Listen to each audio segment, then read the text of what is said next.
오늘 요한 1서 3장 4절로 또 9절까지 말씀을 함께 나누려고 합니다. 오늘 그 본문의 주제는 예수님이 세상에 오신 목적, 이유입니다. 우리는 예수님의 목적이기도 합니다. 다른 표현으로 우리 안에 예수님의 목적이 이루어진 사람이 구원함을 받은 사람입니다. 그래서 오늘 이 말씀을 다 들으시고 이 말씀에 아멘 이렇게 하실 수 있어야 하고, 또한 이러한 삶이 살아가져야 예수님이 오신 목적이 우리 안에 이루어진 것이고 우리가 그 목적대로 살아가는 것이기도 합니다. 그래서 말씀을 쭉 들으시면서 정리가 다 되셨으면 합니다. 지난번에도 말씀을 드렸고 오늘도 다시 한 번 더 반복을 드리지만 요한 1서는 구원받은 사람들에게 필독서입니다. 물론 모든 성경이 다 필독이지만 특히 이 요한 1, 2, 3서는 구원받은 사람들에게 수십 번, 수백 번 이렇게 읽어서 구원받은 것이 확신이 되어져야 되고 또 구원받은 이후의 삶이 어떠한 삶이 되어져야 하는가 하는 것을 요한 1, 2, 3서를 통해서 분명하게 확인이 되어져야 할 겁니다. 요한 1서가 기록될 당시 그 교회적인 배경은 교회 안에 구원함을 받은 사람은 어떻게 살아도 상관이 없다. 이 몸이라고 하는 것은 가치가 없는 것이다. 몸은 쇳덩어리고 이 몸이라고 하는 것은 크게 의미가 없다. 그리고 영은 너무나 소중한 것이다. 그래서 영이 무엇인가를 깨닫는 것은 가장 소중한 것이다. 그래서 무엇인가를 깨달아야만 하는 것이다. 무엇인가를 알아가야만 하는 것이다. 하는 쪽에만 관심이 있었던 영지주의의 그 교리가 교회 안에 팽배해 있었을 때입니다. 이런 그 시대적인 배경들은요, 이 복음주의 교회 안에 많은 이 경종을 울립니다. 복음주의 교회가 복음의 이 중심이 있다 보니까 상대적으로 무엇에 대한 그 가벼움이 있느냐 하면 삶에 대한 자유로움이 있습니다. 그런데 오늘 이 말씀들을 통해서 우리 성도님들이 구원받은 사람들은 삶에 대해서 자유로운 것이 아니라 삶에 대한 책임이 있고 삶에 대한 무게감이 있다는 것을 이 요한 1서를 통해서 다시 한 번 더 확인해야 할 필요가 있습니다. 그래서 요한 1서와 또 관련된 다른 성경들을 통해서 이 말씀들을 오늘 더 확인해 보려고 합니다. 요한 1서 3장입니다. 3장 4절을 한번 보시면 말씀이 이렇게 기록이 되어 있습니다. 3장 4절을 보시면 죄를 짓는 자마다 불법을 행하는 자니 죄는 불법이라. 오늘 이 말씀에 대해서 우리가 질문을 한번 스스로 해보고 답을 할 수 있을 겁니다. 여기 죄를 짓는 자는 구원받은 사람입니까? 구원받지 않은 사람입니까? 답이 두 가지로 나올 수 있겠죠. 구원받지 않는 사람이다 이렇게 이야기를 할 수 있을 것이고, 구원받은 사람을 대상으로 해서 이야기한 것이다 이렇게 이야기할 수도 있을 겁니다. 여기 요한 1서는 수신자가 이 편지를 받는 대상이 구원받은 성도들에게 이 편지를 쓰고 있는 것입니다. 1차적인 목적은. 그래서 여기 죄를 짓는 자라고 하는 것은 지금 누구를 두고 이야기하느냐 하면 구원함을 받고 있으면서도 여전히 그의 삶이 죄를 그치지 않는 삶을 범하고 살아가는 사람들을 두고 이야기를 하는 것입니다. 참 문제가 좀 될까요? 이제는 이런 그 표현에 대해서 문제가 되어지지 않을 겁니다. 그리고 문제가 되어지지 않아야 합니다.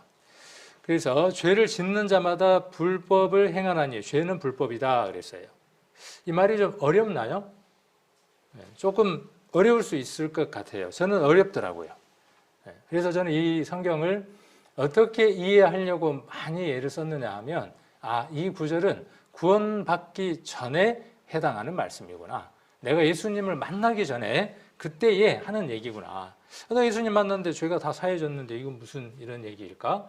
라고 생각하고 이 말씀이 제게는 참 어려웠어요. 요한 1서를 읽으면서 저는 어려운 때들이 참 많았습니다. 왜 그럴까요? 왜 그러냐 하면 틀 하나를 내가 만들기 때문에 그렇습니다. 안경 하나를 쓰고 그 색깔을 구분하려고 하기 때문에 그렇습니다. 복음이라고 하는 구원받았다고 하는 그 구절만 내가 찾아서 그것만 먹으려고 하다 보니 그 이후로 성장에 관한 말씀들을 우리가 반영하지 않다 보니 그런 부작용이 생기기도 합니다. 그래서 조금 쉬운 번역들을 우리가 참고를 할 필요가 있습니다. 그래서 저는 여러분들에게 많은 자료를 제공을 하죠. 요즘은 휴대폰들이 여러 번역본을 볼 수 있는 휴대폰들이 있습니다. 그래서 그 리프 오브 바이블이라든지 또 베들레헴 성경이라든지 이런 성경들을 휴대폰에 설치를 해서 여러 번역본들을 비교해서 보십시오.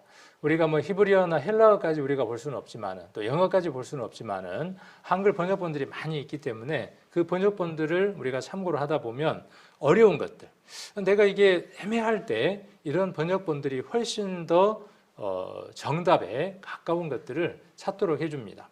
그래서 현대인의 성경에 보면 죄를 짓는 사람은 누구나 하나님의 법을 어긴 것이며 법을 어기는 것은 그것이 곧 죄입니다.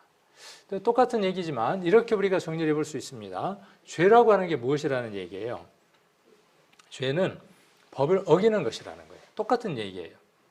자, 그러면 우리가 여기에서 한번 생각을 해봐야 될 게 있죠. 불법이라는 것이 무엇인지를 한번 생각을 해볼 필요가 있겠죠.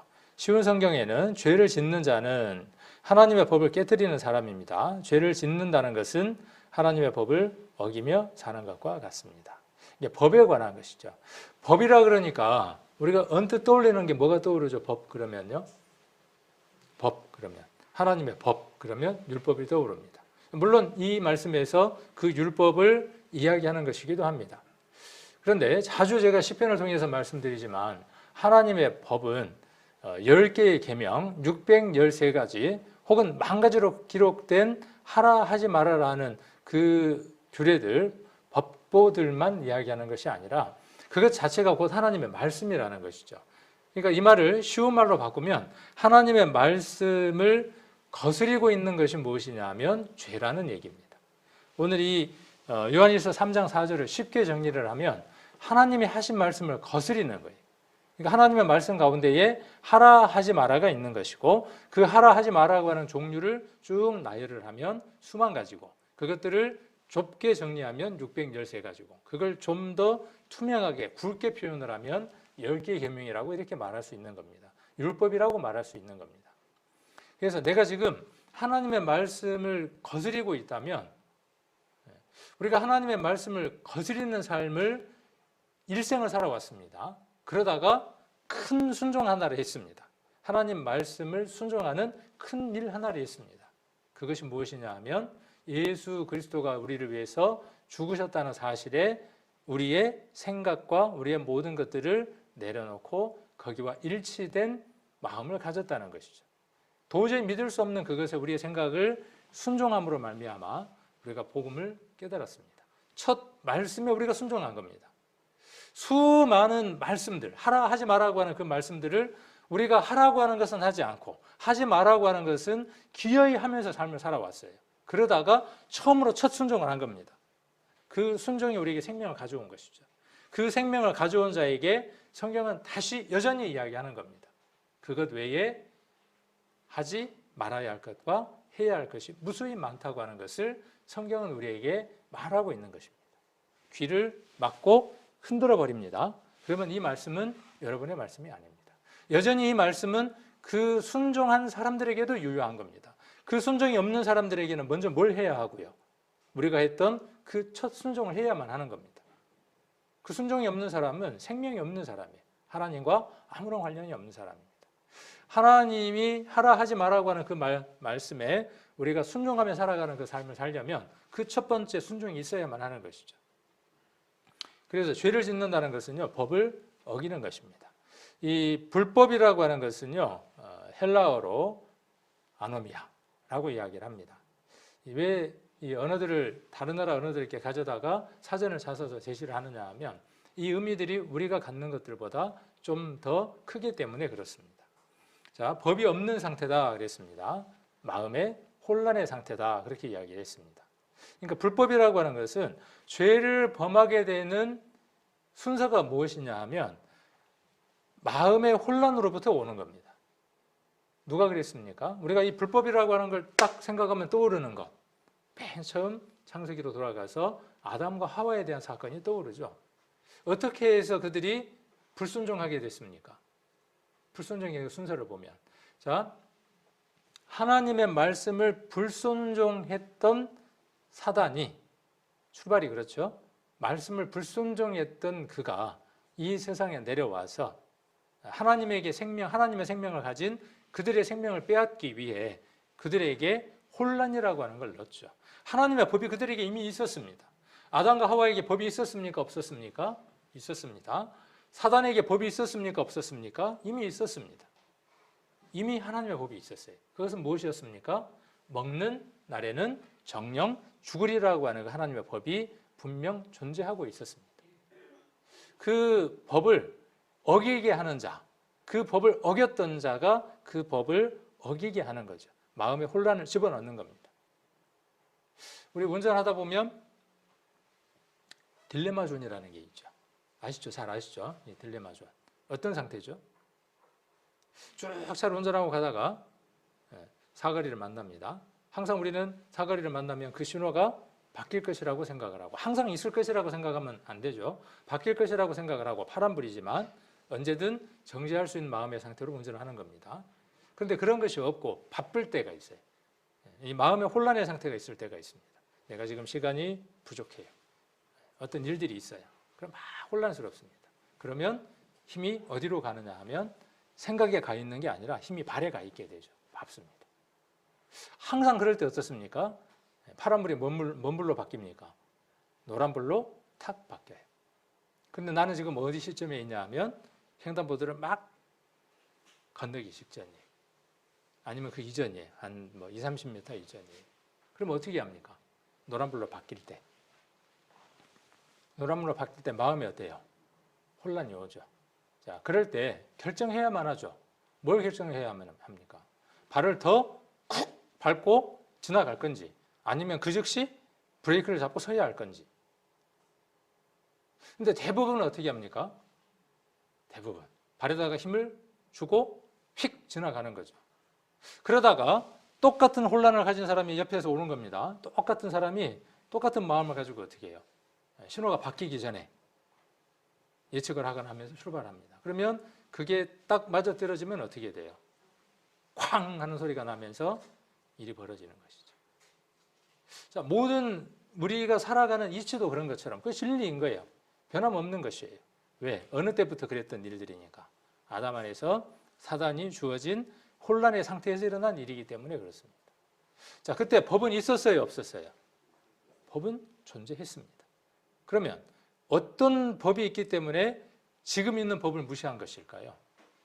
법은 항상 있었습니다. 어떤 법이 생긴 거냐 하면 내 안에 또 다른 법 하나가 생기는 겁니다. 어쩔 수 없는 자기 안에 자기만의 법이 하나 생긴 겁니다. 신앙이 힘든 이유가 무엇인지 아십니까? 신앙이 왜 어려우냐? 이것 때문입니다. 불순종의 원인이 어디에 있느냐 하면 이곳에 있습니다. 하나님의 법은 그때도 있었고 지금도 있는 겁니다. 여전히 지금 우리에게 하나님의 법은 있습니다. 율법으로부터 우리가 자유롭습니까? 안 지켜도 됩니까? 혼란스럽죠. 혼란스러워요.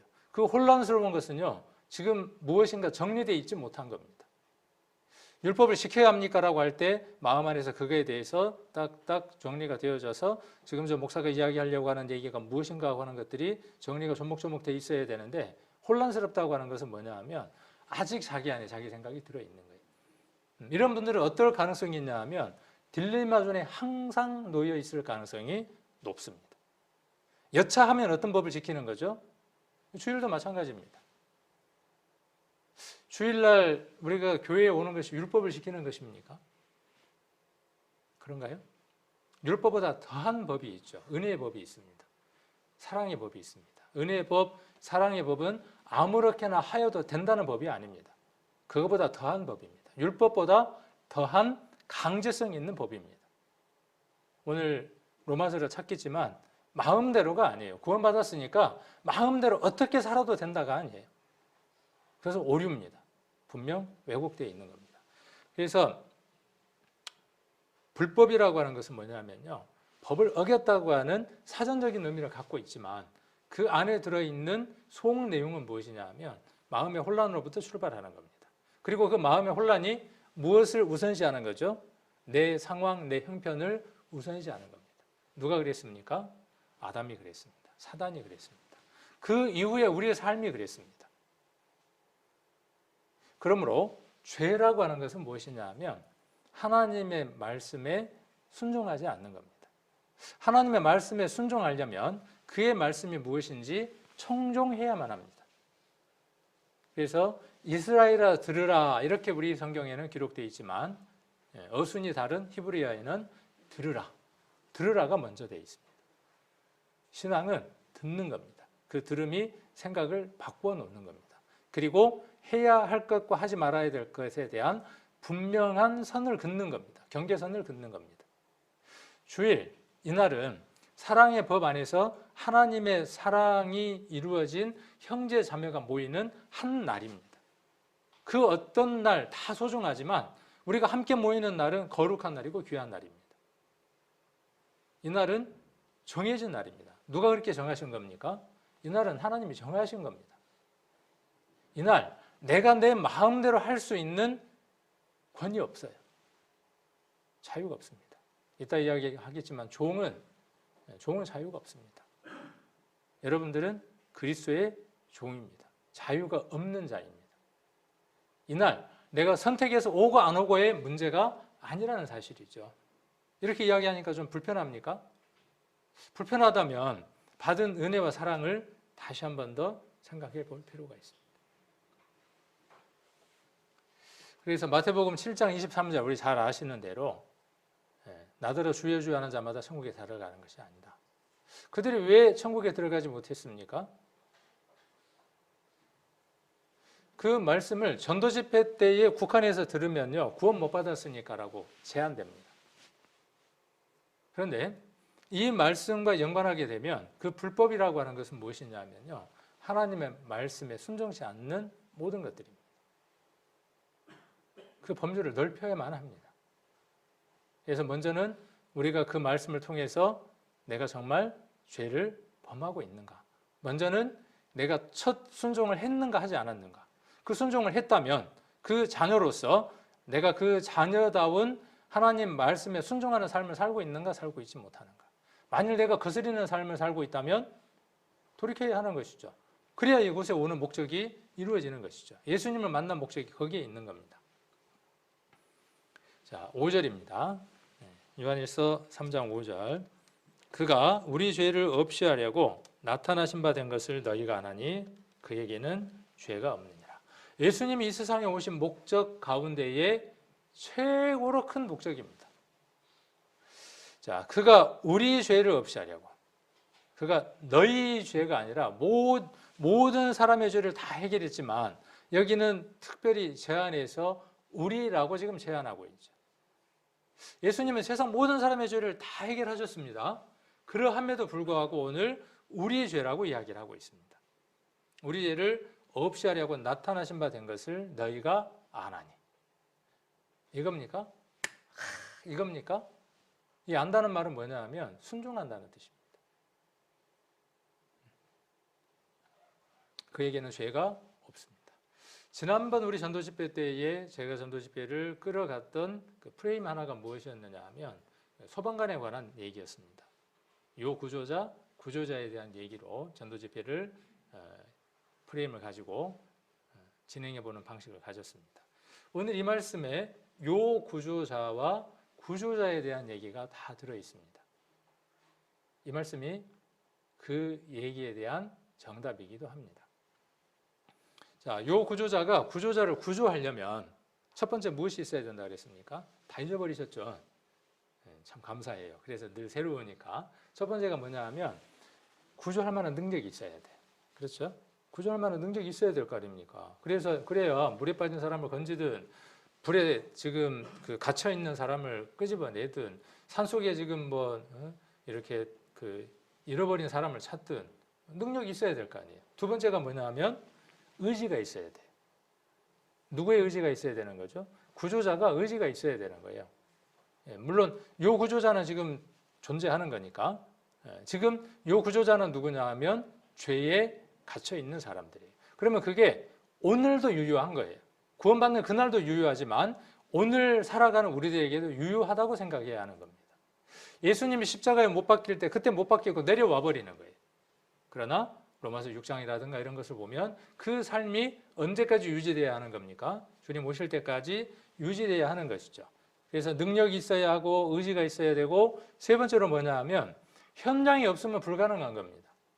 하나님이 능력 있는 분이니까 말씀만으로 하신다? 그렇지 않아요. 그 말씀이 어떻게 되어져야죠?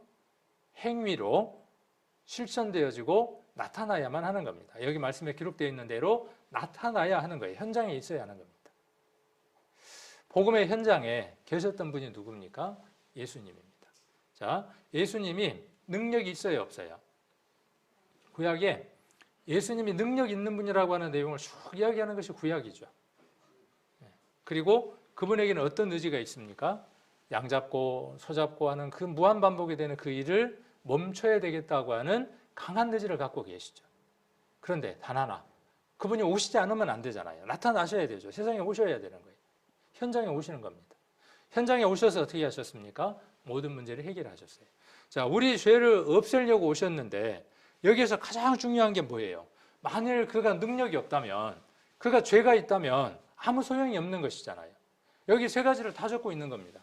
그렇죠? 여기 첫 번째 뭐예요? 능력 있는 분이라는 얘기를 하고 있고, 그 다음에 현장에 오셨다는 얘기를 하고 있고, 그런 의지가 있다고 하는 이 세 가지를 동시에 다 이야기를 하고 있습니다.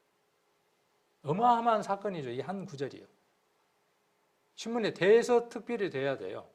근데 세상은 잠잠합니다. 왜 그렇습니까? 지난번 우리 요한 1서에서 공부했던 것처럼 세상이 하나님을 알지 못하기 때문에 그렇습니다. 우리에 대해서 조명하지 않는 이유가 무엇 때문에 그러냐 하면, 우리가 신문에 나지 않는 이유가 무엇 때문에 그러냐 하면 그들이 우리를 알아보지 못하기 때문에 그래요. 그래서 좀 마음이 좀 상합니까? 세상이 우리를 알아보지 못해서. 하나님 나라에서는 난리가 났죠. 뭐 대서특필 되는 거죠. 한 사람이 구원받으면 어느 고래 아무 개가 구원받았단다. 그리고 대서특필 되는 겁니다. 그가 살아가는 삶 속에서 하나님 말씀을 순종할 때마다 하나님 나라에서는 프레시가 터지고 난리가 나는 겁니다. 안 보입니까? 안 보여요? 여러분의 삶이 하나님 나라에서 그렇게 대서특필되고 있는 것에 대해서 보이지 않느냐고요. 보여야 된다고 말이죠. 보여야. 말씀을 읽으면 그렇게 우리의 눈이, 영의 눈이 띄어져서 우리의 삶 안에 반영되어져야죠. 오늘 여러분이 이렇게 예배에 참석하신 이것이 하나님 나라에는 한 줄 뉴스거리가 아니라, 세상은 전혀 관심 없다니까요. 우리가 뭐라 그래요? 코로나니까 백신 안 맞은 사람 20%, 맞은 사람 30%, 그거는 계산하고 앉았죠, 세상을. 그러나 그것이 보인다면 어떻게 했습니까? 나는 어떻게 하든 오늘 어디 와 있다는 거예요. 이 예배 안에 와 있다는 거예요. 이 자리가 인원수가 차면 밑에 앉아 있으면 되고, 그렇죠? 또 밑에가 차면 어떻게 하면 돼요? 지난번에도 말씀드렸지만 차 안에 앉아서 생방송 들을 수도 있고, 집에 앉아서 듣겠다는 그 마음과 내가 교회 밖에서 들을지라도 인원이 차서, 그래도 내가 그 인원이 차기 전에 먼저 오면 그 인원 안에 들어갈 거 아닙니까? 늦게 오면 인원 받게 되는 거고, 그리고 그것이 하나님 나라에 대서특필된다고 하는 그 내용이 적힌다는 사실을 안다면 우리 삶은 좀 더 다를 겁니다. 특별히 한 생명을 살려내는 그 일에 우리가 기도하고 마음을 두고, 그리고 만일 한 생명이 태어났다면 어떻게 되겠어요? 천국에서는 잔치가 벌어진다 그랬는데 안 보이는 겁니다. 안 보이는 거예요. 그러니까 어디 잔치에 가는 거죠? 세상 잔치에 가서 거기에 마음이 빠져 있는 겁니다. 그래서 죄가 없는 사람은 누구냐 하면 우리를 죄에서 구원해 주실 예수님이고, 이제는 하나님 시각 안에서 우리가 누구 안에 있으므로, 예수 그리스도 안에 있으므로 죄가 없는 사람입니다. 그러나 우리 시각 안에서는 여전히 어떻다고요? 여전히 죄 가운데 있는 죄성을 가진 인생이에요. 그래서 이 죄성인 인생이 죄를 범치 않고 살아가기 위해서 여전히 누가 필요하다는 것입니까? 예수님이 지금 우리에게 필요한 것입니다. 그런 사람이, 그렇게 살아가는 사람이 지난번 요한 1서에서 배운 대로 담대함을 얻는 겁니다. 그분 앞에 섰을 때에 부끄럽지 않는 겁니다. 사랑하는 사람하고 매일 동행했는데 사랑하는 사람하고 영원히 사는 시점이 됐을 때 부끄럽겠습니까? 그렇지 않습니다. 그런데 사랑하는 사람하고 시간을 보내야 되는데 가서 다른 사람하고 다른 일을 하고 살다가 진짜 남편을 만날 때 그때는 얼마나 부끄럽겠습니까? 담대함이 없죠. 그러나 가요, 안 가요? 위안이 됩니까? 그게 위안입니까? 아닙니다. 정말 부끄러운 일입니다. 자, 여러분도 알고 있는 대로 예수님은 죄를 없애려고 세상에 오셨습니다. 그러면 이 얘기 속에서 세상이 어떤 곳이라는 거예요? 죄가 가득한 곳이라고 하는 의미를 함축하고 있는 거죠. 그분은 죄가 없어요. 이 세상은 지금 바다와 같은 곳이죠. 세상 사람들이 그 바다에 빠져서 죽어가고 있는 것이고 불구덩이인 겁니다. 그 바다와 같은 곳, 불구덩이 같은 곳에 예수님이 현장에 오셨습니다. 그리고 모든 죄값을 다 치르셨습니다. 이제 시간이 지나니까요, 수없이 들었던 이 얘기가 아무런 감흥도 없어요. 결혼한 지 한 30년, 40년 되니까 귀에다 대고 여보 사랑해 그래도 어때요? 에이 귀간지러워. 왜 그렇게 귀간지럽게? 감흥이 없어, 감흥이. 누가 그러냐면 제가 그러겠죠. 지금도 귀에다 대고 여보 사랑해 그러면 어때야 돼요? 짜릿짜릿 해야 돼요. 짜릿짜릿 해야 돼. 근데 지금요, 예수님이 당신을 사랑한단다 그러니까 뭐라 그래요? 아이 그만 좀 해, 이제 그만 좀 해. 그렇게 많이 들었는데 이제 그만 좀 해.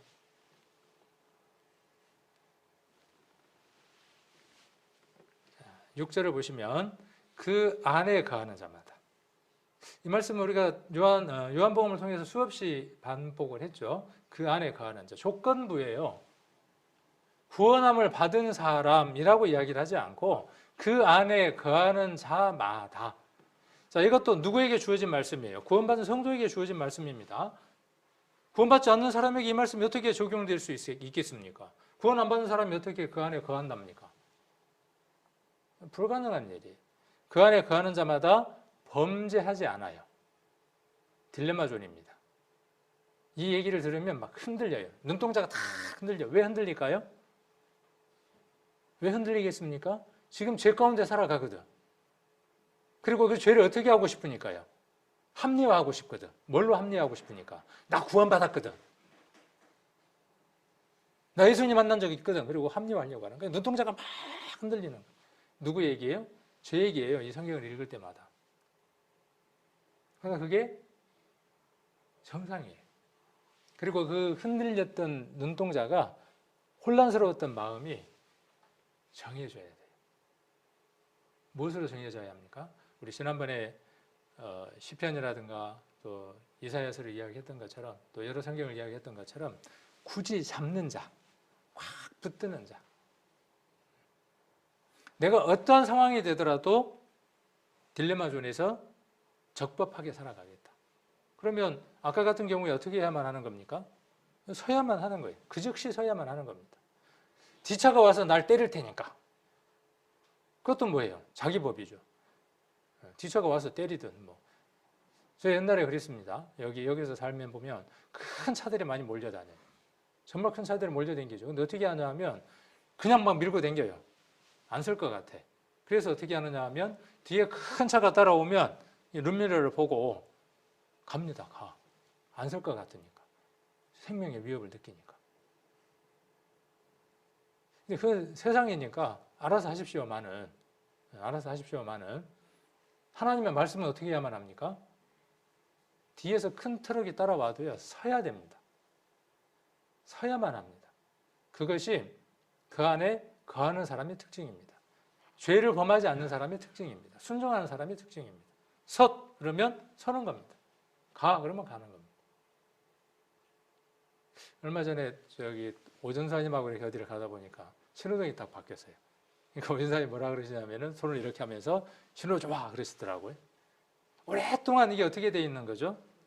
오랫동안 일 때문에 배어 있는 거예요. 만약에 신호가 안 좋으면 어떻게 해야 돼요? 신호가 안 좋으면 어떻게 반응을 하셨을 것 같아요? 그 일을 하면서 바로 서는 거죠. 바로 서는 거예요. 그래서 신앙은요, 생득적 본능과 함께 학습적 본능이 함께 있어야만 합니다. 깨끗하게 살아가려고 하는, 거룩하게 살아가려고 하는 주님의 본성과 함께 후천적으로 무엇이 있어야 되느냐 하면 끊임없는 반복이 있어야만 합니다. 학습이 있어야만 합니다. 교회 나오는 거 싫어요. 좋은 사람 어디 있어요? 여기 있어요. 네, 좋아요. 지난번 구연 모임 때 그런 얘기들 하시더라고. 오랜만에 구연 모임을 했어요. 여러분들이 만일 그 딜레마 존에 없다면요, 다 오셨을 겁니다. 여기 오셨던 분들은 오늘 딜레마 존에서 걸리지 않았기 때문에 여기 오셨습니다. 수요일도 마찬가지입니다. 그 딜레마 존에 걸리니까 수요일은 괜찮은 거예요. 그냥 내가 다른 데 있어도 돼요. 오늘날 편하게 이야기하랍니다. 네, 편하게 그냥 이야기할게요. 여러분들은 딜레마 존에서 져버린 겁니다. 자기 법을 따른 겁니다. 네, 뭔 이유가 다 있는 겁니다. 다 이유가 있는 거예요. 그게 합당하냐? 오늘 요한일서는 합당하지 않다는 거예요. 어디 안에 있다는 겁니까? 불법 안에 있다는 거예요. 마음의 혼란 상태에 있고 하나님의 말씀을 순종하지 않고 있다고 말씀하고 있는 겁니다. 그런 사람이 어떻게 복음 전할 겁니까? 그런 사람이 어떻게 형제를 사랑할 겁니까? 이런 설교들은 하지 마라 그러더라고요. 책망하는 투, 나무라는 투 하지 마라 그러더라고요. 제게 이야기하는 겁니다. 그리고 그런 얘기들을 우리 형제님들하고 공유하려고 하는 겁니다. 여러분 삶 안에 그러한 시간이 있다면 목사가 책망하는 그 음성으로 듣지 마시고 하나님이 오늘 여러분 심령 안에 강하게 채찍하는 음성으로 들으십시오. 그리고 순종하십시오. 그러면 여러분 삶 안에 변화가 나타나고 하나님 나라에서 대서특필될 겁니다. 틀림없이 하나님 나라의 중심 가운데 있을 겁니다. 그래서 거하는 자마다 범죄하지 아니하나니 범죄하는 자마다 그를 보지 못하였고 그를 알지도 못하는 겁니다. 자, 그러면 조건이 뭐예요? 범죄하지 않으려면 어떻게 하면 됩니까? 그 안에 거해야 하는 거죠. 그러면 범죄하는 이유가 무엇 때문이라는 거예요? 그렇죠. 포도나무가 갈대에서 떨어져 나와갖고 물고기가 지금 힘을 탁 용을 써가지고 왕 밖으로 튀쳐나와가지고 뭐라 그런 거예요? 나 장하지? 나는 물속에 없거든? 니들은 아이고 물속에서 꼬라지 한번 보라고. 그러고 살아가는 것과 같다는 거죠.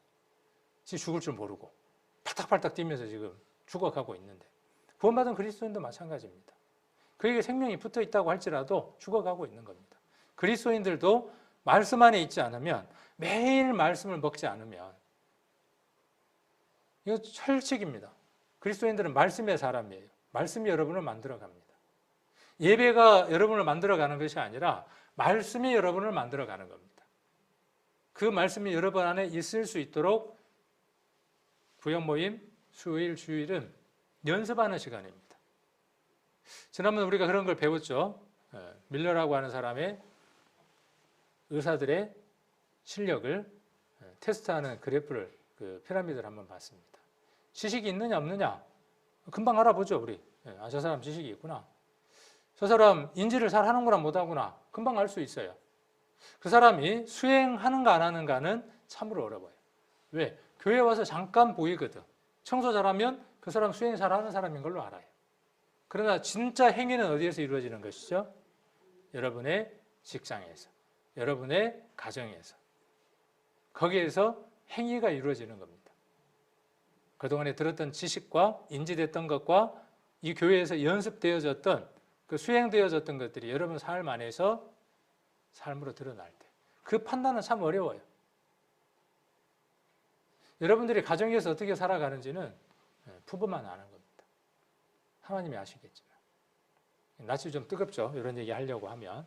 그러나 제 삶을 이야기하려고 하는 것이 아니라 말씀이 그러하다 하는 것을 이야기하려고 하기 때문에 낯이 뜨겁지만 뜨뜻하지만 하는 겁니다. 이 말씀을 좀 다른 번역본들을 참고로 보려고 합니다. 자, 그분 안에 사는 사람은 죄를 짓지 않습니다. 죄를 안 지으려고 애를 쓰고 노력해요. 누가요? 세상 사람들이. 율법을 가진 사람들이 율법을 지켜보려고 발버둥을 쳐요. 틀렸다고 말하는 이유가 무엇 때문에 틀렸다고 말하는 겁니까? 예수님을 힘입지 않고 그 일을 하려고 하니까 틀렸다는 거예요. 주님 안에 있으면 자동적으로 무엇을 알게 되느냐 하면 자기가 딜레마 존에 있고 범법하는 자라는 사실을 깨닫게 됩니다. 이전에도 범법하는 자이며 지금도 내가 주님을 떠나서 죄를 범하는 시간 속에 있다는 것을 발견하게 됩니다. 그럴 때 버릴 수 있는 힘이 생기기 시작하는 거죠. 버리기 시작을 합니다. 그게 그리스도인이에요. 그게 구원받은 사람입니다. 계속 죄를 짓는 사람은 그분을 보지도 못하고 그분을 알지도 못한 것입니다. 여기 제가 계속이라고 이야기를 했습니다. 계속. 동그라미를 쳐놓으세요. 계속. 동그라미 칠 데가 없네요. 여러분 성경에다가 계속이라고 하나 적어 놓으세요. 구원받고 난 이후에 계속 죄를 범하고 살아나가는 사람이 있어. 하나님이 싫어하시는 일인지를 자기가 알아. 근데 지금도 여전히 그 일을 하고 있어. 그러면서 구원받았다고 이야기하는 사람? 아닙니다. 그리스도 안에 있는 사람이 아니다는 거죠. 그리스도 안에 있으면 어떻게 된다고요? 그렇게 반복되고 놓지 못하는 그 죄를 놓게 된다 그 말이죠. 자, 언제나 그리스도와 함께 사는 사람은 죄를 짓지 않습니다. 그렇죠. 그리스도는 죄가 없는 분인데 그분과 함께 거하려면 어떻게 죄를 들고 거하겠습니까? 언제나 죄를 짓는 사람은, 계속이라는 말이나 언제라는 말이나 똑같죠. 언제나 죄를 짓는 사람은 그리스도를 보지 못한 사람이고 그리스도가 자기에게 없으니까 죄를 범하고 살아가는 겁니다. 그리고 알지도 못하는 사람입니다. 이 사람은 농후한 거예요. 뭐가 농후하냐 하면 구원이 아닐 가능성이 농후합니다. 같은 죄를 지금도 계속해서 반복해서 짓고 있어요. 그리고 그걸 놓지를 못해요. 해결하지 못하고 있어. 그러면 어떤 가능성이 높으냐 하면 구원받지 못했을 가능성이 큽니다. 그래서 먼저 뭘 점검해 봐야 합니까? 자기의 구원을 먼저 점검해야만 합니다. 그게 확신이 되면 그 다음 무엇을 점검해 봐야 돼요? 그 다음은요, 본인의 의지의 문제일 가능성이 많습니다. 그리고 뭐라고 이야기하느냐 하면 본인의 의지를 실행하지 않고 내게 언젠가 하나님이 힘을 주시면 이렇게 이야기를 합니다. 하나님이 힘을 주시죠, 늘. 그리스도께서 늘 힘을 주고 계시죠. 그 힘에 우리가 어떻게 할 때, 함께 반응할 때 그분의 힘을 입고 우리의 의지가 드러나는 것이 그리스도인의 삶입니다. 그래서 의지가 없는 사람, 열심히 살아가 보려고 하는, 구제 잡으려고 하는 그 마음이 없는 사람은 속은 겁니다. 복음은 자기 의지가 아니다라고 속는 겁니다. 맞습니다. 복음을 얻는 데에는, 복음 자체에는 우리의 의지가 하나도 포함될 수 없습니다. 구원 자체에는. 그러나 그것을 내 것으로 만드는 데에는 나의 결단이 필요하고 그 속에서 살아가는 삶은 나의 의지가 필요합니다. 자, 그러므로 그리스도 안에 사는 사람은 더 이상 계속이라는 말이나 언제라는 말이나 더 이상에다가 제가 노란색으로 해놓은 이유가 지금 우리가 보는 성경 속에서 이 부분이 조금 부족하기 때문에 여러분들에게 전달하기 위해서 이렇게 좀 표현하고 있는 겁니다. 더 이상 죄를 짓지 않습니다. 혼란스럽습니까? 이 얘기를 들으면서? 그럼 여러분들은 지금 딜레마 존에 있는 겁니다. 마음에 혼란이 있는 거예요. 그리고 어떻게 살았다는 뜻이에요? 불순종으로 살았다는 뜻입니다. 이 말에 여러분들이 흔들린다면, 담대함이 없다면 둘 중에 하나죠. 화인 맞았든지. 그러면 어떻게 해야만 합니까? 우리는 되돌아봐야 하고 요한일서 1장에서 이야기했던 것처럼 자백해야만 하는 거죠. 제가 그럴 수밖에 없는 인생입니다. 지금까지 속고 살았고 제 뜻대로 살았습니다. 구원 받는 그 순간 그것이 완성된 줄 알았지만 지금도 여전히 이 과정이 필요합니다라고 하나님 앞에 엎드리는 사람이 될 때 힘을 얻을 수 있죠. 그래서 만약 그가 계속하여 죄를 짓는다면, 그리스도인에게 지금 이야기하는 겁니다. 계속하여 죄를 짓는다면 그는 그리스도를 진정 이해하지 못한 것이며 또한 그리스도를 알았다고 할 수 없을 것입니다. 이렇게 이야기를 하고 있습니다. 이 부분은 이 지금 요한일서 3장 6절에 나와 있는 말씀은 누가 한 얘기이기도 하냐 하면 예수님이 말씀하신 것이기도 합니다. 그 안에 거하는 자마다 범죄하지 아니하나니 범죄하는 자마다 그를 보지도 못하였고 그를 알지도 못한다. 그래서 그 안에 거하는 자는 범죄하지 않는다. 이 말은 우리가 어디를 한번 찾아볼 수 있느냐 하면 요한복음 8장을 한번 우리가 찾아볼 수 있습니다. 그래서 요한복음 8장 2절로부터 11절 잘 하시는 말씀이죠. 워낙 많이 들었기 때문에 너무나 잘 하시는 말씀입니다. 그런데 이 말씀을 어디에만 제한하는 경우가 많으냐 하면 구원받을 때에만 제한합니다. 근데 이 말씀은 그 말씀을 하려고 예수님이 이 말씀을 하신 게 아닙니다. 간음하다가 현장에 잡힌 이 여인을 통해서 예수님이 말씀하시고자 하는 초점이 있습니다. 그 초점이 어디에 있느냐 하면 8장 11절입니다. 자, 대답하되 주여 없나이다. 자, 너를 정죄하던 자가 있느냐 그렇게 물었죠. 다 물러갔습니다.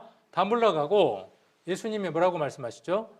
그리고 이 여인이 뭐라고 이야기를 합니까? 대답하되 주여 없나이다. 예수님도 뭐라고 말씀하시죠? 가라사대 나도 너를 정죄하지 아니하노니. 요한복음 8장 11절입니다. 여기 보셔도 되고 이 뒤에 가서 다시는 죄를 범치 말라 하시니라. 가서 어디로 가라는 얘기예요? 우리의 신앙은 가는 겁니다. 여기에 매일 있어야 되는 사람은 목사예요. 교회에 매일 있어야 되는 사람은 목사예요. 이제 그 일로 부름을 받았으니까. 가야 하는 사람들은 누구냐? 저도 물론 가야만 합니다. 가는 사람들은 누구냐 하면 여러분들입니다. 현장에서 간음하다가 덜컥 잡힌 사람들이 누굽니까? 저와 여러분들이죠. 누구를 떠나서? 본 남편인 하나님을 떠나서 사단 마귀를 사랑하며 일평생 간음을 행하며 세상 것을 쫓으며 살아봤던 현장범, 현행범이었어요. 그런데 예수님 뭐라고 말씀하시죠? 자, 너를 정죄하지 않는다고 해요. 정죄라는 말은 뭐예요? 죄가 이미 있어요. 앞으로도 이미 죄가 있을 수밖에 없어요. 근데 그거보다 더 중요한 건 뭐예요? 그 죄를 죄 있다고 판단하지 않겠다는 거예요. 심판하시지 않겠다는 거예요. 그 일로 예수님이 오셨으니까. 그거 모르는 사람 있습니까? 여기는 그거 모르는 사람 없습니다. 그것 때문에 이 간음한 여인에 대한 얘기를 기록하셨을까요? 그 속에서 그것을 읽어내죠. 우리가 찾아냅니다. 또한 그걸 통해서 우리가 찾아내야 할 것은 무엇이냐 하면 가서입니다. 가서. 그 다음 뭐예요? 다시는 뭘 하지 말아요? 죄를 범치 말아야 돼요.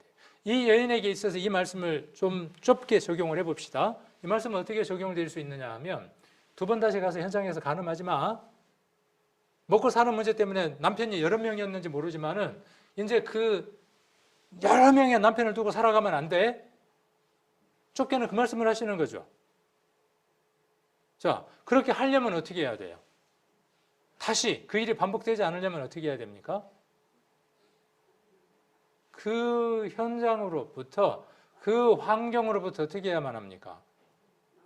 그렇죠. 죄를 범치 않으려면요, 그런 환경으로부터 여러분들이 벗어나려고 하는 의지가 있어야 하는 겁니다. 이건 누가 해주시는 건가요? 정죄하지 않는다는 것은 예수님이 해주시는 일이죠. 가서 다시는 죄를 범치 말아야 하는 것은 누가 해야 될 일입니까? 현장에서 간음하다 잡힌 그 여인이 해야 될 일이에요. 계속 너 현장에서 간음해도 죄가 없어.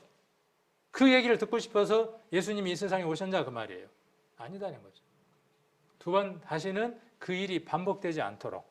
그러니까 이 성경의 말씀은 지금 요한일서 3장 6절의 말씀과 짝이 되어지는 말씀이에요. 그 말씀과 연이어 있는 말씀이에요. 이렇게 이야기를 했습니다. 그녀는 주님 없습니다 하고 대답하였다. 그때 예수님은 그렇다면 나도 너를 죄인 취급하지 않겠다. 얼마나 감사합니까? 자, 그러면서 뭐라고 말씀하셨죠? 가서 다시는 죄를 지지 말아라. 그렇게 말씀하셨어요. 자, 바른 성경에는 그 여자가 말하였다. 주님 아무도 없습니다. 예수님께서 말씀하시기를 나도 너를 정죄하지 않으니 자, 가거라. 그리고 자, 가는 건 어디로 가야 하는 거예요, 이제? 가라 그랬으니까 그 죄를 지었던 그 현장으로 가야 되겠어요? 뒤에 말이 이루어지려면 그리고 이제부터는 더 이상 죄를 안 지으려면 이 가는 장소가 어디여야 되겠어요? 다른 환경 속으로 가야 하는 것이죠. 자, 가거라. 그리고 이제부터는 더 이상 죄를 짓지 마라. 누가 도와주실까요? 율법의 그 의무로 우리의 열심으로 가능한 일이에요? 가능하지 않다고 말씀하시면서 예수님이 함께 하시겠다는 거죠. 자, 3장 7절입니다. 요한 1서 3장 7절. 자녀들아, 아무도 너희를 미혹하지 못하게 하라. 의를 행하는 자는 그의 의롭심 같이 의롭고. 이 말씀은 우리가 지난번에 요한 1서 2장 29절에서 살펴봤죠. 의를 행하는 자라 그랬어요. 의를 행할 수 있는 자가 누가 의를 행할 수 있을까요? 하나님의 의를 받은 사람만이 의를 행할 수 있는 것이죠. 여러분들이 그 의를 행할 수 있는 사람들입니다. 행하지 않으면요. 예수님이 부활하시고 난 이후에 제자들이 두려워서 문을 닫고 있었을 때 그들 가운데 나타나셨죠. 그리고 그들에게 못자국 난 손을 보여주시면서 너희에게 평강이 있을지어다라고 말씀하셨죠. 그 이후에 숨을 내쉬며 가라사대 성령을 받으라 그렇게 말씀하시고 또 뭐라고 말씀하셨냐 하면 너희가 네 죄든지 사하면 사하여질 것이요 그대로 두면 그대로 있으리라고 말씀하셨죠. 성령을 받은 사람의 일이 무엇이냐면요, 그 의로움을 실행하는 사람들이죠. 예수님이 오셔서 행하신 의는 무엇이냐 하면 우리의 모든 죄를 다 갚으시는 것이 그의 옳음이었어요. 우리의 올바름은 무엇이냐면요, 이제 세상 사람들에게 이 복음의 사실을 알려주는 겁니다. 그래서 우리가 제사장입니다. 구약의 그 제사장입니다. 구약의 그 제사장, 뭘 했던 제사장? 범죄했던 사람들에게 어떻게 죄가 해결이 되고 어떻게 살아가야 되는가에 대해서 책임지고 알려주는 자가 제사장이었습니다.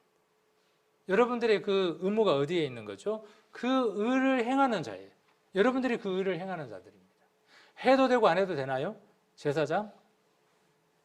자, 신명기 한번 찾아보겠습니다. 신명기 6장. 지난번에 우리가 같이 보셨는지는 모르겠지만 다시 한번 더 확인해 보도록 하겠습니다.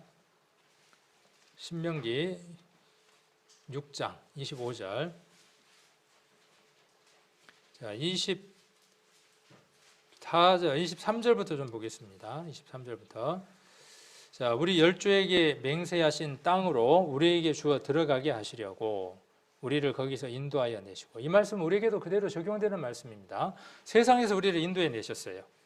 이스라엘을 애굽에서 인도해 낸 목적은 뭐냐면 약속의 땅 가나안이 목적이었어요. 우리를 하나님이 구원하신 목적은 어디 있냐면 세상에서 구원해서 하나님 나라에 가게 하기 위한 것이 하나님의 목적입니다. 자, 24절. 그래서 이스라엘 사람들에게 무엇을 주셨냐 하면 세상 사람들과 구별되어지는 규례, 율법을 주신 겁니다. 세상 사람들과 같지 않다고 하는 것을 보여주기 위해서.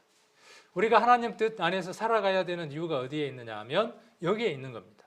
세상 사람들에게 그리스도인들은 구별됐구나, 다르구나 하는 것을 알리기 위해서 우리가 말씀대로 살아가야 하는 것이죠.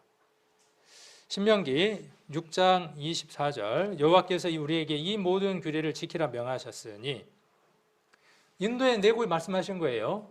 이걸 지켜야만 백성이 되는 게 아니라 백성임으로 어떻게 하라고 말씀하신 것이죠? 지키라고 말씀하신 겁니다. 이는 우리 하나님 여호와를 경외하여 항상 복을 누리게 하기 위함이시며, 또한 여호와께서 우리로 오늘날 같이 생활하게 하려 하심이라. 우리가 그 명하신 대로 그 모든 명령을 우리 하나님 여호와 앞에서 삼가 지키면 그것이 곧 우리의 의로움이라 할 것이니라. 의로운 것, 의를 행하는 것 무엇이냐 하면 말씀을 준행하며 살아가는 겁니다. 많은 것들이 있습니다. 무게감이 큰 것부터 시작해서 작은 것들까지 있습니다. 최고 큰 것은 무엇이냐? 복음을 전하는 겁니다. 최고 큰 것은 복음을 전하는 겁니다. 작은 것들은 어떤 것들입니까? 서로 섬기며 살아가는 것들이 작은 것들입니다. 사랑하고 요한 1서에서 이야기하는 대로. 그래서 이 의를 행하는 자에 대한 얘기를 우리가 살펴보고 있죠. 출애굽기도 한번 보겠습니다. 출애굽기 20장. 구약이나 신약이나 이치가 똑같아요. 구원해 놓으시고 뭐라고 말씀하시느냐 하면 구원받은 사람답게 살아라 그렇게 이야기를 해놓고 애굽에서 인도해 놓고 뭐라고 말씀하시느냐 하면 세상 사람들하고 다르게 살아라 그렇게 이야기를 하시는 겁니다. 다 똑같습니다. 출애굽기 20장 20절 모세가 백성에게 이르되 출애굽기 20장 20절 모세가 백성에게 이르되 두려워 말라 하나님이 강림하심은 너희를 시험하고 너희로 경외하여 범죄치 않게 하려 하심이니라. 하나님이 강림하셨어요. 이 말씀을 우리가 어떻게 오늘날 적용해 볼 수 있느냐 하면 하나님의 강림인 본체가 누구냐 하면 예수 그리스도예요. 예수 그리스도가 오신 목적이 어디에 있어요? 오늘 요한 1서에서는 우리로 하여금 범죄치 않게 하기 위함이다라고 이야기를 하고 있습니다. 자, 우리를 어떻게 하려고요? 경외하게 하는 겁니다. 그리고 때로는 우리를 어떻게 합니까? 딜레마 존 가운데 놓일 때도 있습니다. 여러분 삶 안에 많이 혼란스러운 것들이 있습니다. 왜 그렇냐 하면요.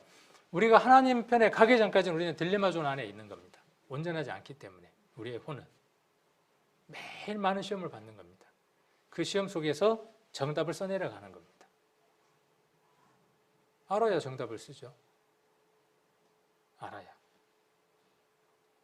그런데 요한 1서는 뭐라고 이야기하느냐 하면 이미 알고 있다는 거예요.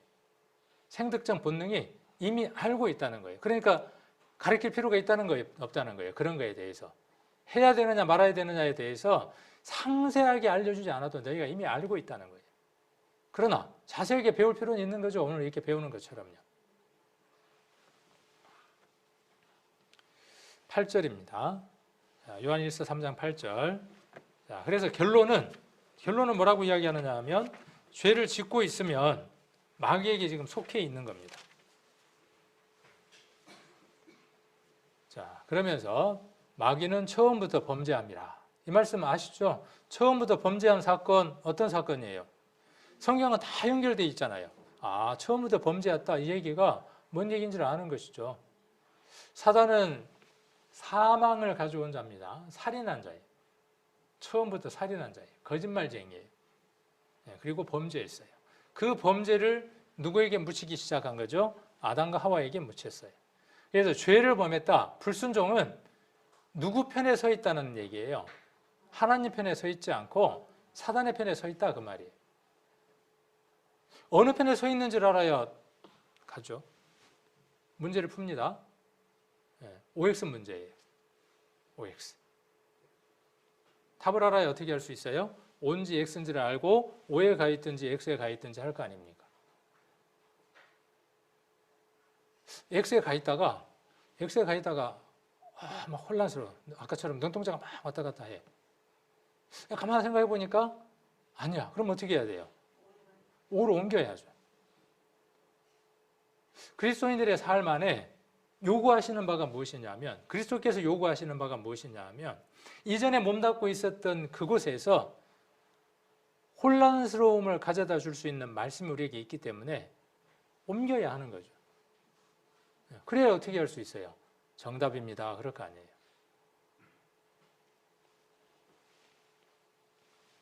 자, 멸하다라는 말은 풀어주다 그런 뜻입니다. 멸하다 그 말은 풀어주다. 그러니까 마귀에게서 멸하다 그런 말은 무슨 뜻일까요? 하나님의 아들 예수님이 이 세상에 오신 목적은 어디에 있느냐 하면 마귀에게 종노릇하고 있는 자들을 풀어주려고 하는 것이다 그런 뜻이에요. 마귀를 멸한다 그 말의 의미가 리오라고 이야기를 하는데 묶이거나 잠긴 것을 풀어주는 겁니다. 자유롭게 석방하는 겁니다. 원래 원상태로 돌아가게 하는 겁니다. 무효화하는 겁니다. 마귀가 하는 일이 뭔 일이에요? 그러니까 죄를 범하게 해서 누구에게 묶어놓는 거죠? 지한테 묶어놓는 거예요. 정죄하게 하는 거예요. X에 가 있는 거예요. 구원받은 사람은 그 X에서 정답을 바로 찾을 수 있죠. 내가 누구 편으로 돌아서야 된다는 것, X에서 O로 옮겨야 된다는 걸 알죠.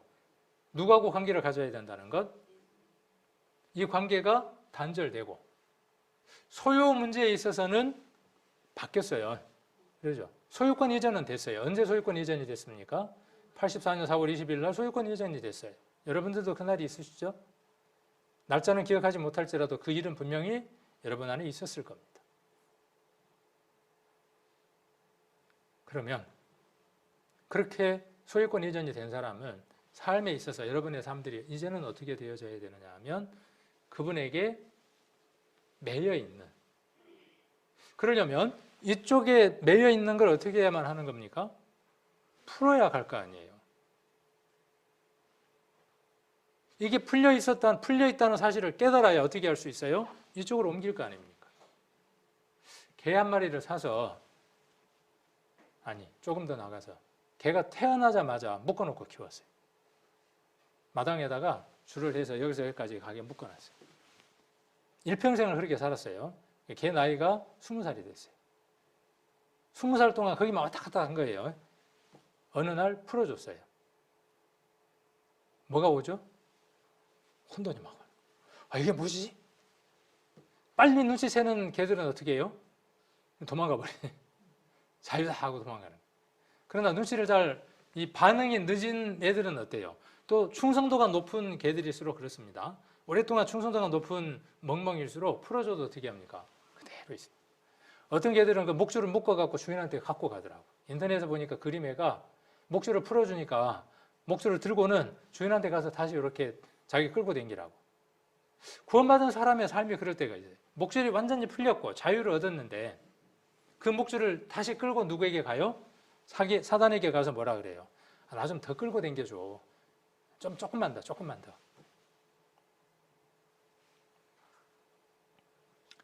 자, 이 얘기를 하고 있는 게 로마서의 얘기예요. 로마서 6장을 한번 보겠습니다. 로마서 6장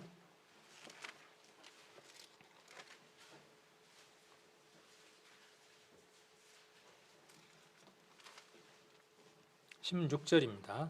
로마서 6장 16절. 다 읽어봐야 되지만 중간중간만 한번 보려고 합니다. 너희 자신을 종으로 들여 누구에게 순종하든지. 로마서 6장 16절. 순종이라는 말이 나오죠.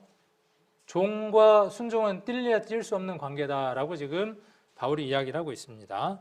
그 순종함을 받는 자의 종이 되는 줄을 너희가 알지 못하느냐. 혹은 죄의 종으로 사망에 이르고 혹은 순종의 종으로 의에 이르느니라.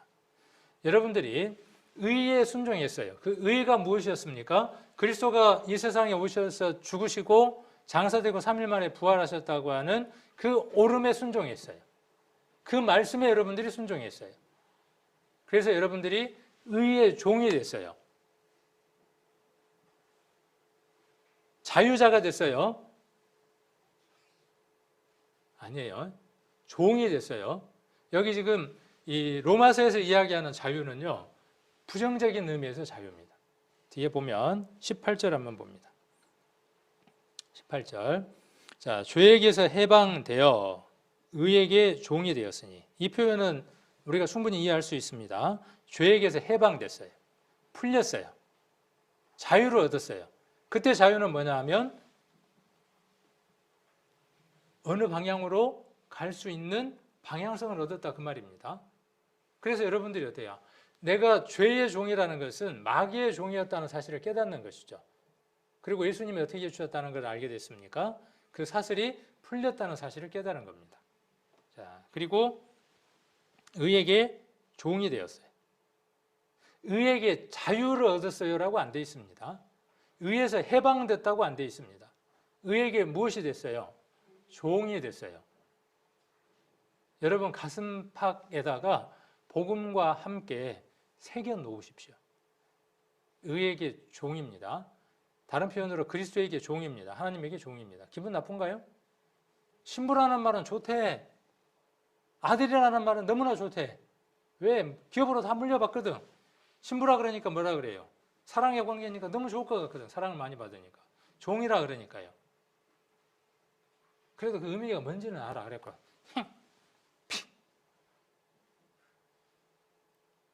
성경은 여러 방면에서 하나님의 여러 방면, 여러 것들로 우리가 이해할 수 있는 관계들로 표현해 놓으셨습니다. 그래서 신부의 관계로, 아들의 관계로. 그런데 이 죄에 관계된 한, 하나님 말씀에 순종하느냐 불순종하느냐에 관계되는 한 무엇으로 표현되어져 있느냐 하면 종으로 표현되어 있습니다. 누구의 종이냐느냐의 문제예요. 순종을 받는 자가 사단이면 죄의 종인 것이고, 순종을 받는 자가 하나님이면 하나님의 종이 되는 겁니다. 자, 20절. 너희가 죄의 종이 되었을 때에는 의에 대하여 자유하였느니라. 자, 죄의 종이었을 때에는 죄에 대해서 반응할 수 있어요? 의에 대해서 반응할 수 있어요? 없어요? 죄에 매여 있을 때 어떻게 옳은 거에 대해서 반응할 수 있겠냐 그 말이에요. 반응 못한다 그 말이에요. 이 말이 좀 어려워요. 그리고 오해가 생길 수 있어요. 그래서 아까 18절과 20절을 뒤섞어서 왜곡하면 어떻게 되느냐 하면 해방되고 자유를 얻었다라고 등식을 성립을 시킵니다. 그러면 자유자예요. 망난이에요. 고삐 풀린 망아지예요. 그런데 분명 로마서는 무엇이라고 말하느냐 하면 죄에서 풀린과 동시에 X에서 어디로 옮겼느냐 하면 O로 무엇인가 선택해서 소유가 바뀌었다는 거예요. 그 소유가 바뀌어서 누가 소유자냐 하면 의가 소유자라고, 의를 행하는 자여야 된다고 이야기를 하고 있는 것이죠. 종이라는 말은 이런 뜻이죠. 종이라는 말은 무슨 뜻이냐면 이런 뜻을 담고 있습니다. 묶였다는 뜻입니다. 그렇죠. 매여 있다는 뜻입니다. 속박됐다는 뜻입니다. 여러분들이 지금 무엇의 종일 수 있어요? 자기 생각에 종이 되는 사람이 있습니다. 자기 생각에 종이 되는 사람이 있어요. 오늘 밴드에 보니까 자기 프로필을 뭘로 적어놨냐 하면 아까 뭐라고 돼 있었던데 기억이 잘 안 났는데 죽고 싶다. 자기 마음 안에 있는 그 표현을 뭘로 표현하느냐 하면 글로 표현하는 거예요. 글로 표현할 때는 이미 무엇에 종이 되어 있는 거예요? 매여 있는 거예요. 사람들은 각각 미친 듯이 무엇인가 매여서 살아갑니다. 어렸을 때 못 해본 것 나이 들어서 해보려고 하는 게 키덜트라고 한다 그러죠. 어렸을 때 뭔가 충족을 못했어. 저희 어머니가 계시는데 제가 어렸을 때 뭘 좋아했냐면 말을 좋아했어요. 말. 이렇게 손을 꽉꽉 누르면 말 허리에 저기 고무줄 같은 게 있어갖고 넣어주면 뛰는 말이 있었거든요. 그 말을 엄청 갖고 싶었어요. 가졌어요. 갖고 놀아요. 근데 지금도 그 말을 갖고 따가닥 놀고 있으면 종이에요. 근데 나이가 들었는데 어렸을 때 못 해본 그것들을 지금 충족시키려고 아이 때 생각 그대로 매여 있는 거예요. 종된 거예요. 예를 들면 그렇다는 겁니다. 돈을 많이 벌고 싶어. 어렸을 때 너무나 힘들게 살았어. 그래서 돈에 매여서 사는 거예요. 그게 필요하고 그걸 내가 다스릴 수 있는 것과, 그렇죠? 칼을 내가 잘 쓸 수 있는 것과 칼을 잘 다룰 수 없는 것하고는 차이가 있는 것이죠. 그래서 거기에 미친 듯이 마음을 품고 살아가는 겁니다. 통제가 안 되는 거예요. 그게 종이에요.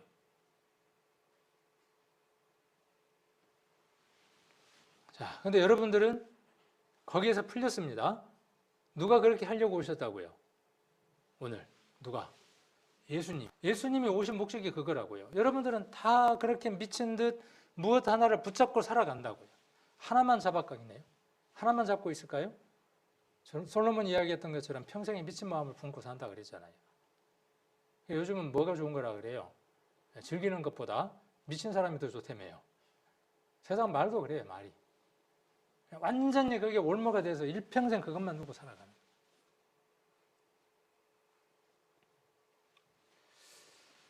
자, 여기 그것을 풀어주려고 오셨어요. 만났어요. 그럼 그 목적이 이루어져 있어야 될 거 아니에요. 근데 여전해.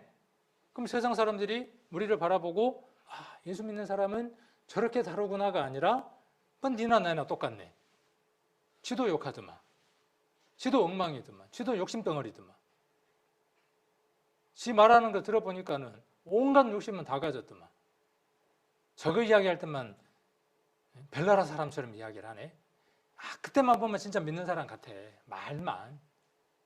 만일 우리가 그런 평가를 받고 있다면 누구를 더럽히는 거예요? 그래서 어떻게 하라는 거예요? 구별된 삶을 살아야 된다고 말씀하고 계시는 거죠. 자, 죄에게서 해방되어 의에게 종이 되었다 그랬어요. 마음대로 할 수 있는 게 자유? 그렇나요? 진정한 자유는요, 범주가 경계가 정해지는 겁니다. 그 얘기를 자주 했지만 하늘의 연이 자유롭게 창공을 날려면 연줄에 매여 있어야만 하는 겁니다. 그래서 이렇게 얼레라 그러나요? 이것에 의해서 자유롭게 날 수 있는 겁니다.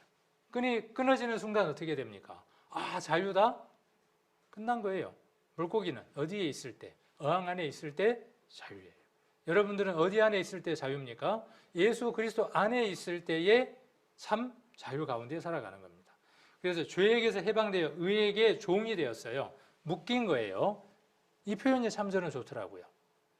이제 여러분은 죄라는 여러분의 옛 주인에게서, 사단에게서 해방되어 의라는 새로운 주인의 노예가 되었습니다. 노예는 자유 없습니다. 쉴 시간도 없습니다. 노예는 자기 주장도 없습니다. 있지만 할 수 없습니다. 노예는 딜레마 존이 없어요. 하라고 하는 것 하면 돼요. 잠도 달게 잘 수 있어요. 생각이 많으니까 어때요? 복잡해. 잠도 못 자. 머리가 어지러워 죽겠어. 덜어내면 어때요? 덜어내면. 새 주인의 노예가 될 때 자유로워집니다. 내가 묶여 있다고 하는 걸 발견을 할 때 어디에 묶여 있다는 사실, 예수 그리스도의 사랑에 내가 묶여 있다는 사실, 너희가 죄의 종이 되었을 때에는 자유하였느니라.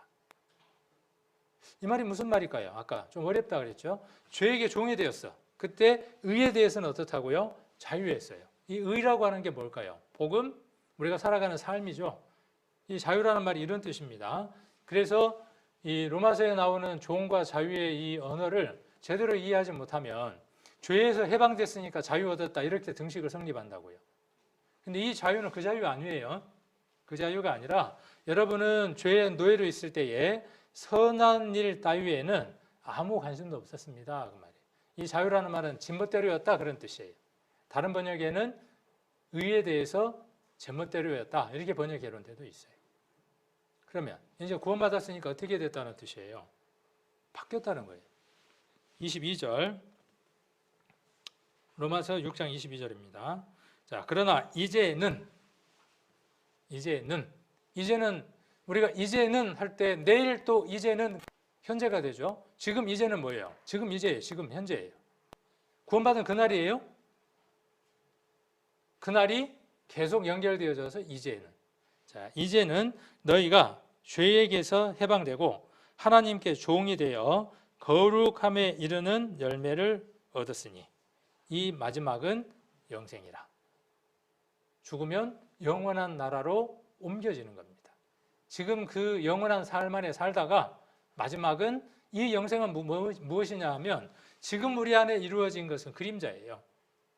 그런데 참 영생 안으로 들어가는 것이죠. 그날 이루어지는 것이죠. 하나님의 시계 안에서는 이미 영생이 우리가 이루어진 자예요. 우리의 시계 속에서는 그날이 돼야만, 죽는 날이 돼야만 실현되어지는 것이죠. 하나님께 무엇이 되었습니까? 하나님께. 여기 6장 22절. 하나님께 뭐가 됐습니까? 종. 그렇죠? 18절, 22절 잊어버리지 말아야 합니다. OX 문제의 답을 쓸 때 딜레마 존 안에 있을 때 죄에게서 해방되었다. 이전에는 죄가 묶고 있기 때문에 죄에서 벗어날 수 없었어요. 그런데 이제는 어떻게 됐어요? 그 죄에서 놓였어요. 지금 내 안에 시기, 질투, 미움 온갖 것들이 나를 사로잡고 있는데 이전에는 그것을 내 것으로 삼았어요. 근데 이제는 어떻게 할 수 있어요? 거절할 수 있어요. 그러니까 자유예요. 죄를 거절할 수 있다고요. 근데 여전히 어떻게 한다고요? 죄에 매여 있다고요. 그러면 누구에게 순종할 수 없어요? 하나님에게, 의에게 순종할 수 없어요. 이제 여러분들은 어디에 매여 있느냐? 어떤 책임이 있는 자들이냐? 빨간불이고 노란불 가야 돼요, 서야 돼요? 노란불도 서야 됩니다. 노란불도 빨리 지나가라는 불이 아니에요. 파란불은 빨리 지나가고 파란불이니까. 노란불은 주의해서 가고 빨간불은 빨가니까 빨리 지나가고 그런 법을 가진 사람이 있어요. 그게 자기 법이에요. 파란불은 가도 좋다. 황색불은 설아예요. 주의예요. 복잡하면 서야 됩니다. 여러분의 삶이 복잡하면 그곳에 서야만 합니다. 그 선 곳에서 무엇을 바라봐야 하느냐 하면 예수 그리스도의 십자가를 바라봐야 합니다. 반성을 잘하면 회복될 것 같습니까? 아닙니다. 철저하게 뉘우치면 회복될 것 같습니까? 아닙니다. 그 어떤 일을 한다고 할지라도 회복이 되지 않습니다. 첫사랑의 회복은 노란불이 들어왔을 때 멈추는 겁니다. 그리고 어디를 바라보느냐 하면 십자가를 바라보는 겁니다. 그러면 회복됩니다. 십자가는 무한한 능력이 있습니다. 자, 9절 보시면 요한일서 3장 9절입니다. 자, 하나님께로서 난 자마다, 하나님께로서 난 자 누굽니까? 우리죠. 죄를 짓지 않습니다. 맞습니까? 이제 이 대답을 할 수 있겠죠. 여기 혼란스럽지 않죠. 하나님께로서 난 자마다 죄를 범치 않는다. 아멘입니다. 이 사람이 누구여야만 합니까? 저와 여러분이어야만 합니다. 시기 질투하는 그 마음이 있을 때 죄의 종인 사람은 그래 맞아. 그 옆에 내가 말이야. 그 남편이 말이야. 그것이 말이야. 그러니까 죽고 싶어. 죽여버려야 돼. 그건 뭐예요? 죄의 종이 되어 있는 거죠.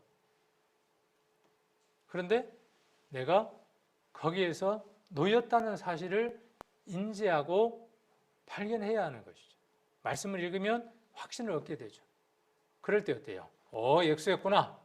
어디로?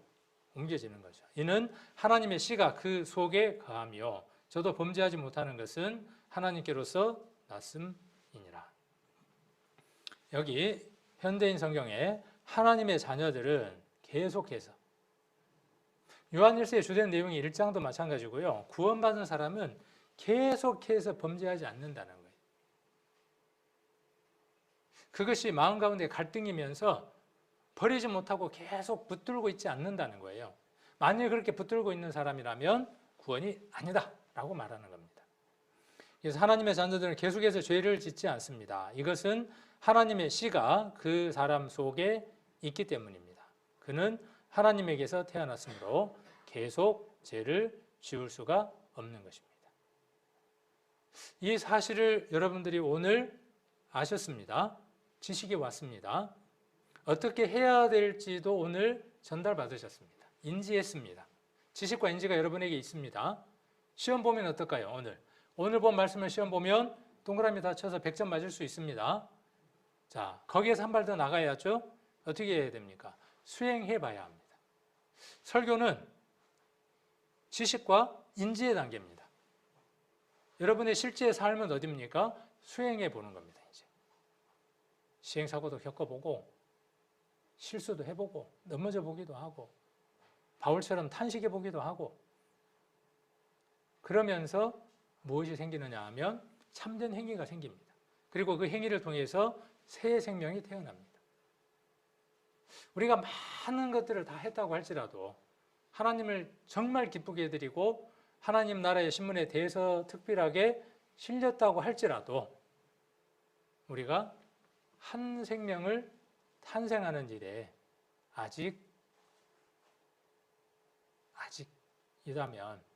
아직이다면 우리는 부족한 겁니다. 저와 여러분은 부족한 겁니다. 코로나니까 딜레마존입니다. 나는 그동안에 다 해봤으니까 딜레마존입니다. 네. 더 할 수 있는 하는 것이 의를 행하는 자들의 모습입니다. 그래서 오늘 이 말씀들을 쭉 다 정리를 잘 하시고 여러분 심령 안에 가득 이렇게 들어있을 수 있도록 정리들을 잘 하시기를 원합니다. 아까 5절과 8절이 정리가 되면 된다고 말씀을 드렸습니다. 기도드리겠습니다.